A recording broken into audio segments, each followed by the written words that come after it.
Lecture 15. Exposing the truth behind pseudoscientific claims. Welcome to the shadowy realm where science and fantasy intertwine, where claims cloaked in scientific language lure the unwary mind. I'm your guide through this labyrinth of deception and belief. Welcome to Exposing the Truth Behind Pseudoscientific Claims. In a world drowning in information, distinguishing genuine scientific discovery from its convincing counterfeit has become a survival skill. Today, we'll peel back the veil on beliefs that masquerade as science, but fail to meet its fundamental standards. What exactly is pseudoscience? This elusive term describes claims, beliefs, or practices presented as scientific, but which lack the rigorous methodology and evidence demanded by true scientific inquiry. Like a chameleon, pseudoscience cloaks itself in scientific terminology, while evading the very processes that give science its power: testability, reproducibility, and falsifiability. These imposters lurk in the corners of our information ecosystem, often indistinguishable to the untrained eye from genuine scientific knowledge. The boundary between science and pseudoscience isn't always a wall, sometimes it's a fog. What separates them is not merely what they claim, but how they approach those claims. Science embraces doubt as a tool. It constantly questions, tests, and revises its understanding. Pseudoscience, by contrast, begins with certainty. It finds evidence to support predetermined conclusions rather than following evidence wherever it leads. Before we dissect specific claims, let's illuminate the telltale signs of pseudoscientific thinking, the red flags that should trigger our skeptical instincts. First among these is the absence of falsifiability. Genuine scientific hypotheses must be structured in a way that makes them potentially disprovable. If no conceivable evidence could prove a claim wrong, we've wandered beyond the bounds of science. Pseudoscientific arguments often stand on the shifting sands of anecdotes rather than the solid ground of systematic observation. "It worked for me" becomes elevated above carefully controlled studies involving thousands of participants. While personal stories have power, they're vulnerable to cognitive biases, selective memory, and the placebo effect. Science requires more than scattered testimonials. It demands patterns that emerge from methodical investigation. The absence of meaningful peer review is another warning sign. Science thrives on scrutiny, with findings subjected to the merciless examination of experts before publication.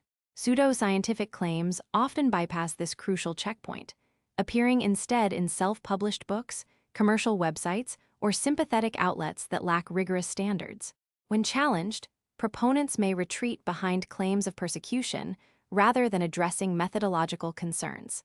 Perhaps most insidiously, pseudoscience often drapes itself in complex terminology borrowed from legitimate fields. This linguistic sleight of hand creates an illusion of depth and precision while obscuring a lack of substance.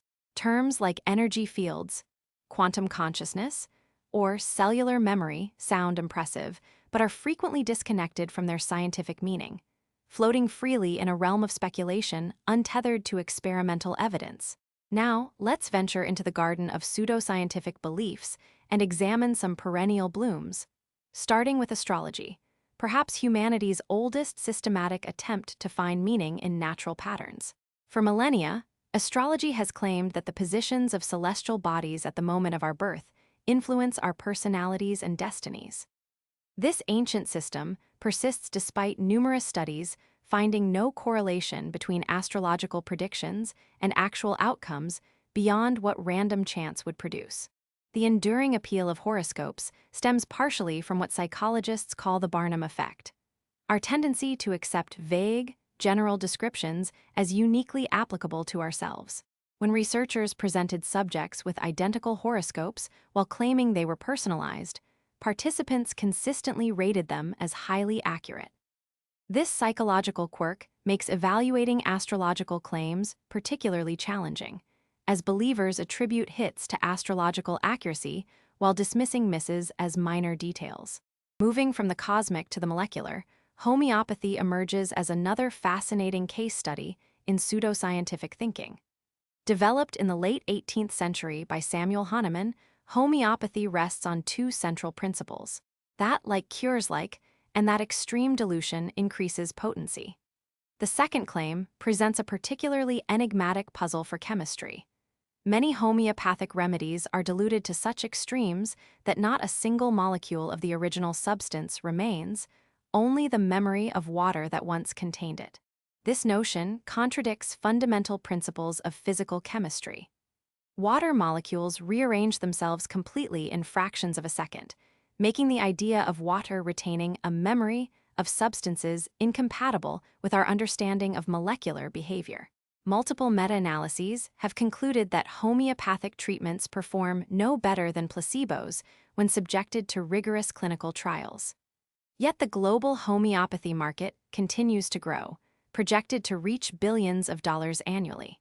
The placebo effect itself deserves our attention, a genuine psychological phenomenon where belief in a treatment's efficacy can produce measurable physiological changes. This remarkable mind-body connection explains many miracle cures attributed to pseudoscientific treatments. What's fascinating is that even when patients know they're receiving a placebo, they may still experience benefits, suggesting that ritual, care, and attention themselves can be therapeutic agents. Few pseudoscientific movements have generated as much heated debate as anti-vaccination sentiment. The contemporary movement gained momentum following a 1998 paper by Andrew Wakefield suggesting a link between the MMR vaccine and autism. The study, based on just 12 children, was later retracted when investigations revealed undisclosed conflicts of interest, ethical violations, and manipulation of evidence. Subsequent large-scale studies involving millions of children have found no link between vaccines and autism. Yet the narrative persists, evolving to incorporate new fears about government control, toxins, and corporate malfeasance. This demonstrates another hallmark of pseudoscientific beliefs, their remarkable resilience in the face of contradictory evidence. Rather than abandoning disproven hypotheses, adherents often modify their claims to accommodate new information while preserving their core position, a pattern distinctly different from the self-correcting nature of science. Crystal healing represents yet another branch of pseudoscientific belief, claiming that certain minerals possess intrinsic energies capable of influencing human health and emotions. While crystals undeniably possess physical properties, piezoelectricity in quartz, for example, controlled studies have failed to find evidence for their purported healing capabilities beyond placebo effects. The scientific consensus remains that crystals, while aesthetically captivating, do not emit healing energies detectable by current instrumentation. Why do intelligent, educated people embrace beliefs that contradict scientific evidence? The answer lies in the labyrinth of human psychology, where cognitive shortcuts and emotional needs shape our perception of reality.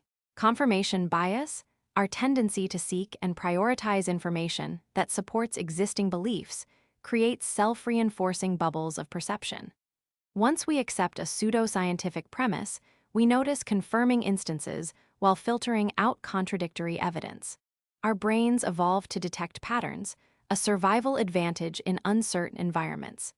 But this pattern detection system sometimes finds meaningful connections where only coincidence exists. Apophenia and pareidolia, leading us to see faces in clouds or healing relationships where mere chance operates. The appeal to nature fallacy further muddles our reasoning. We intuitively sense that natural equals good despite numerous counterexamples. This heuristic predisposes us toward treatments marketed as natural alternatives to conventional medicine. Beyond cognitive biases, emotional and social factors propel pseudoscientific beliefs. In an increasingly complex world, such explanations offer the comforting illusion of control and comprehensibility. Pseudoscientific communities provide belonging and identity in a fragmented society. Embracing alternative explanations can signal independence from institutions perceived as corrupt or untrustworthy, a particularly potent motivation in eras of declining institutional credibility. The consequences of pseudoscientific belief extend beyond intellectual concerns into the realm of concrete harm. When ineffective treatments replace evidence-based medicine, the results can be tragic. Consider the case of Steve Jobs, who delayed conventional cancer treatment in favor of alternative approaches, a decision he later regretted. Or the parents who, believing in vaccine misinformation, leave their children vulnerable to preventable diseases. Financial exploitation accompanies health risks. The global market for pseudoscientific products and services amounts to hundreds of billions of dollars annually, resources that might otherwise support evidence-based treatments or research. Perhaps most insidiously, pseudoscience erodes critical thinking skills essential for navigating our information-saturated world. Each unchallenged false claim weakens our collective ability to distinguish fact from fiction. How do we navigate this treacherous landscape? First, by cultivating scientific literacy, not merely knowing scientific facts, but understanding the process through which reliable knowledge is generated and distinguished from speculation. When evaluating claims, ask, is this falsifiable? Has it been tested through controlled studies, published in peer-reviewed journals, replicated by independent researchers, accepted by the relevant scientific community? Claims failing these tests deserve heightened skepticism. Reliable sources exist for those seeking scientific information. University websites, major medical organizations, and governmental research institutions generally provide evidence-based perspectives.